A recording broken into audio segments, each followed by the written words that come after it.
इन सर्दियों की रातों में ऑनलाइन पढ़ाई के बहाने आपकी बेटियां मोबाइल इस्तेमाल करके व्हाट्सएप और फेसबुक यूज कर रही हैं, और आप ये उम्मीद रखते हैं कि हमारी बेटियां बापर्दा और बाहया हो जाएंगी, नकाब लगाएंगी, खुशबू से पाक साफ रहकर बाजार में या अपने मैके या कहीं और जाएंगी। ये आप आज के इस दौर में उम्मीद लगा रहे हैं तो बेकार है। अगर आपने अपनी बेटी को एंड्रॉयड मोबाइल दे रखा है, फेसबुक और मैसेंजर और व्हाट्सएप अगर वो चला रही है, तो याद रखिएगा आप अपनी बेटी पर भरोसे के लायक नहीं है। आपकी नजर में आपकी बेटी कितनी पाक साफ हो, लेकिन आपको अपनी बेटी पर भरोसा नहीं करना चाहिए, एतमाद नहीं करना चाहिए, इसलिए कि व्हाट्सएप और मैसेंजर और फेसबुक चलाने वाली लड़की का एतबार नहीं किया जा सकता है। आज के इस दौर में जब हजरत आयशा सिद्दीका के ऊपर तोहमत लग सकती है, हजरत आयशा सिद्दीका इल्जाम से अपने आप को नहीं बचा सकती हैं, तो हमारी बेटियां उनसे ज्यादा पाक दामन तो नहीं है, हमारी बच्चियां उनसे ज्यादा नेक तो नहीं है। जब मुनाफिकों ने, झूठों ने, जब कजरुओं ने और दिल के गंदे लोगों ने अम्मा आयशा को नहीं छोड़ा, तो हमारी बेटियों को कैसे छोड़ेंगे?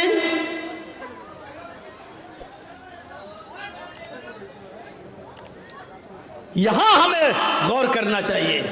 हजरत ज़करिया अलैहिस्सलाम को देखो, मरियम अलैहिस्सलाम को देखो, सूरह मरियम पढ़िए।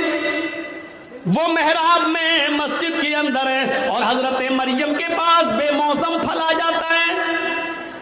बेमौसम फल, आम का मौसम नहीं आम आया, लीची का मौसम नहीं लीची आया। ज़करिया जब मस्जिद में दाखिल होते हैं, मेहराब के अंदर घुसते हैं, देखते हैं कि मरियम जिसकी मैं किफालत कर रहा हूं उसके पास ये फल मौजूद है। अरे ये आम का तो मौसम नहीं, आम कहां से आया? ये लीची का मौसम नहीं है, लीची कहां से आई? तो चीख पड़े, अन्ना लके हाजा, आए मरियम मैं तेरी क्लास ले रहा हूं, आए मरियम मुझे साफ साफ जवाब दे, ये बेमौसम फल तेरे पास कहां से आए हैं? आम का मौसम नहीं आम देख रहा हूं, लीची का मौसम नहीं लीची देख रहा हूं, ये बेमौसम फल तेरे पास कहां से आए हैं? वो मरियम जिसकी पाक दामनी की गवाही अल्लाह ताला ने दी है कि हमने मरियम को बगैर शौहर के बेटा दिया, ईसा बगैर बाप के हमने पैदा किया, वो मरियम जिनके पाक और साफ होने का ऐलान अल्लाह ताला ने किया है, कुरान में जिनको पाक दामन बताया है, उस मरियम की क्लास ज़करिया ले रहे हैं कि बता मेरी बेटी, ओ बता मेरे लख्ते जिगर, ये तेरे पास कहां से आया है? किस लड़के ने दिया है? कौन है जिससे तेरे कांटेक्ट है, जिससे तेरे ताल्लुकात हैं? अल्लाह वाली थी, नेकी फरमा बरदार थी, अपने सरपरस्त को शर्मिंदा नहीं कर सकती थी, जिसने पाल पोस कर मुझे इतना बड़ा किया, उसकी इज्जत खाक में नहीं मिला सकती थी। कहने लगी आप मेरे ऊपर शक न करें, आए ज़करिया मेरे ऊपर डाउट न करें, क़ालत हुवा मिन इंदिल्लाह, ये किसी लड़की की तरफ से नहीं बल्कि अल्लाह की तरफ से आया है, ये अल्लाह ने भेजा है, ये जन्नती फल है, कोई फरिश्ता देकर गया है, इसमें किसी लड़के का हाथ नहीं है। जब मरियम से पूछा जा सकता है कि ये फल कहां से आया, तुम अपनी बेटियों से क्यों नहीं पूछ सकते ये मोबाइल तेरे पास कहां से आया? इसमें तो 10 रुपए का बैलेंस था, आज इसमें 3 महीने का नेट पैक कैसे पड़ा है? इसमें तो तेरी अम्मा और खाला का नंबर था, इसमें 5 नंबर और कहां से आए हैं? क्या आप अपनी बेटियों से ये सवाल नहीं कर सकते हो? तुम स्कूल तो ड्राइवर के साथ गई थी, फिर आई हो किसके साथ आई हो? अकेले कैसे आई हो? तुम्हारा भाई तुम्हें स्कूल छोड़ने गया था, फिर तुमने भाई का आने का इंतजार क्यों नहीं किया? अकेले कैसे चली आई हो? ये घर से किताब 3 लेके गई थी, ये 5 किताबें तुम्हारे पास कहां से आई है? ये सारे सवालात की जिम्मेदारी एक बाप की बनती है, जो अपनी बेटी से पूछे, अपनी औलाद से पूछे। और अगर तुम ऐसा नहीं कर सकते हो तो तैयार रहो, हमारी बेटियां कल आरएसएस के गुंडों से निकाह करने के लिए तैयार हैं, इसलिए कि ये प्लानिंग हो चुकी है कि मुस्लिम लड़कियों को स्कूलों में जगा दो और हिंदू लड़कों से कह दिया गया खुल के प्यार करो, कोर्ट मैरिज करो, इनको निकाह के बंधन में बांधो और 2-4 बच्चे पैदा करके बच्चे अपने पास रख के औरत को दर दर की ठोकर खाने करने के लिए मजबूर कर दो, उसको निकाल दो। अगर आप अपनी बेटियों की निगरानी नहीं कर सकते हो तो तैयार रहो, आपकी बेटियां गैर मुस्लिमों के साथ निकाह करने के लिए तैयार हैं। 10,000 से ज्यादा एप्लीकेशन कोर्ट में मौजूद हैं मुस्लिम लड़कियों की, जिसमें यह कहा गया है हमें अपनी मर्जी से हिंदू लड़कों के साथ निकाह करने के लिए तैयार हैं।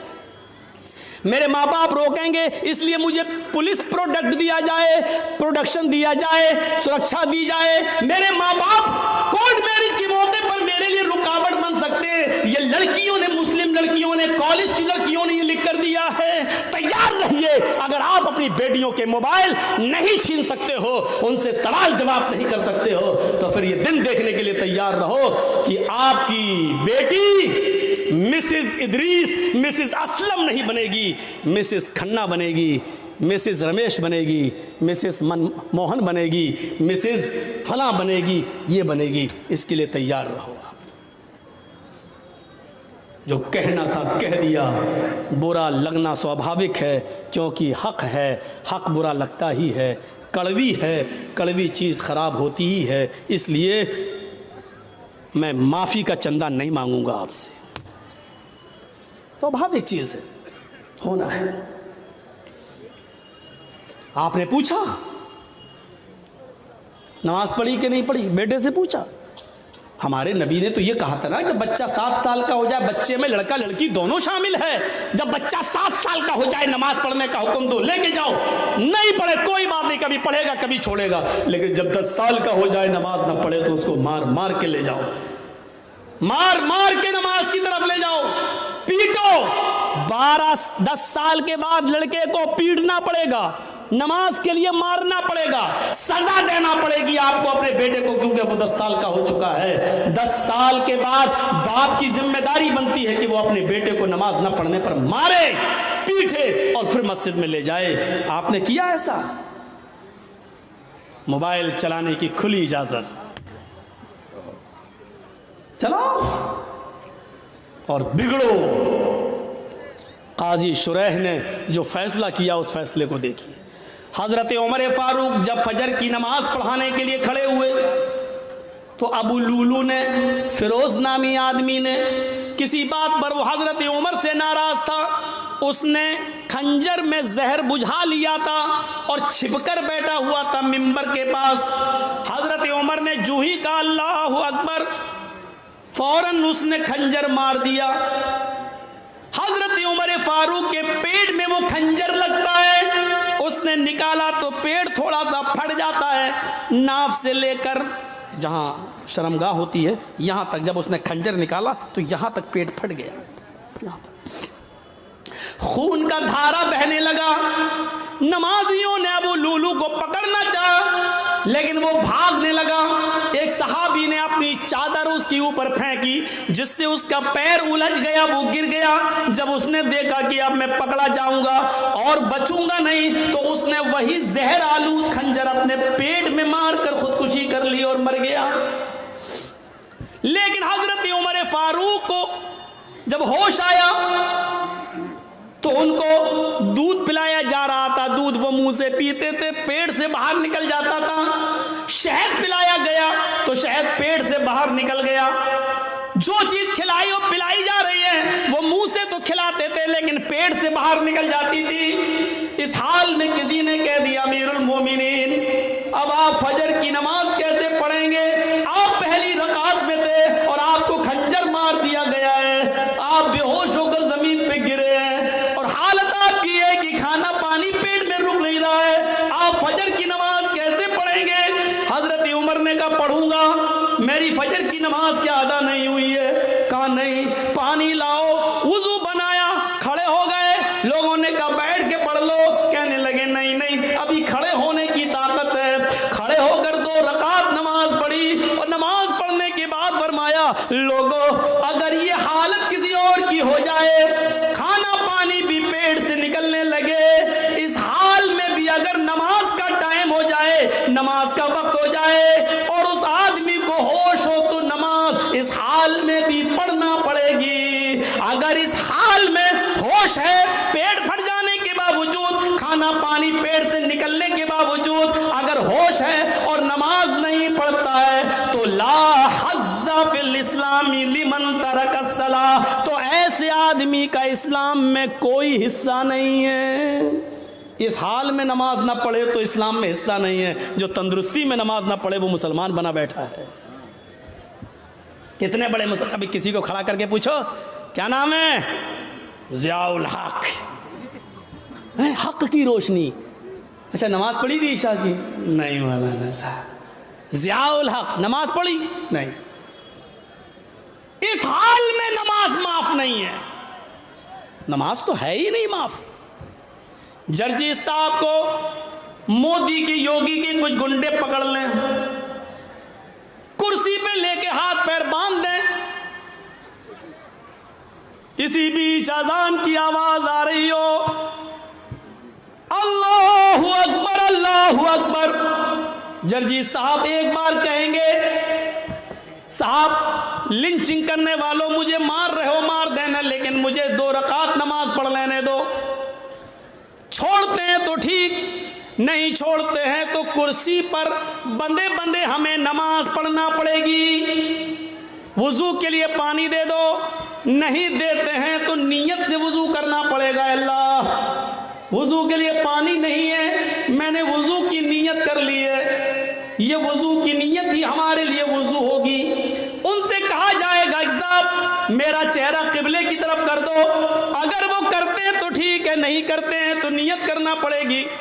हाँ मेरा चेहरा खुला होता तो किबले की तरफ करता, लेकिन मैं बंधा हुआ हूँ इसलिए मैं इसी तरफ रुक करके नमाज पढ़ रहा हूँ। आय अल्लाह तू किसी किबले का मोहताज तो नहीं है, तू मेरी दिल की नीयत अच्छी तरीके से जानता है। लैसल बिर्रन तुवल्लू वजूहकुम क़िबलल मशरिक़ मगरिब, ये आयत आपके जहन में आनी चाहिए। लेकिन नमाज इस वक्त भी पढ़ना पड़ेगी। किबले की तरफ चेहरा नहीं है, कोई बात नहीं, जहां तुम्हारा चेहरा है उस तरफ कर लो। अल्लाहु अकबर कहकर हाथ नहीं उठ रहे हैं, बंदे हैं तो जबान से अल्लाहु अकबर कह लो।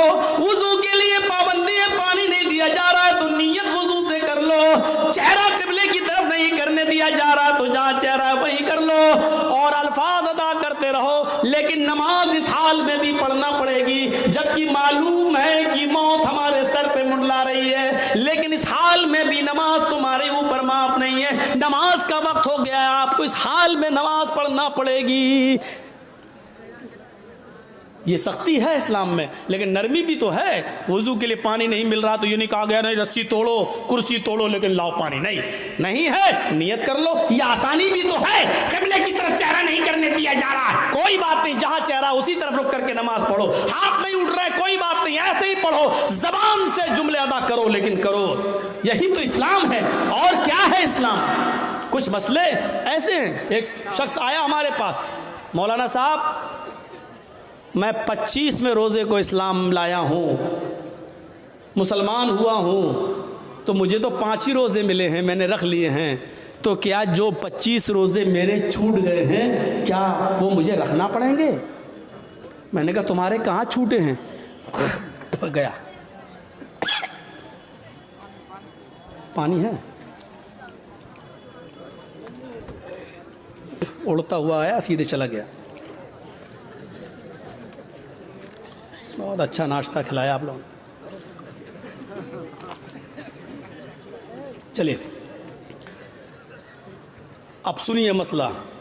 एक शख्स 25 तारीख को 25वें रोज़े को इस्लाम लाता है।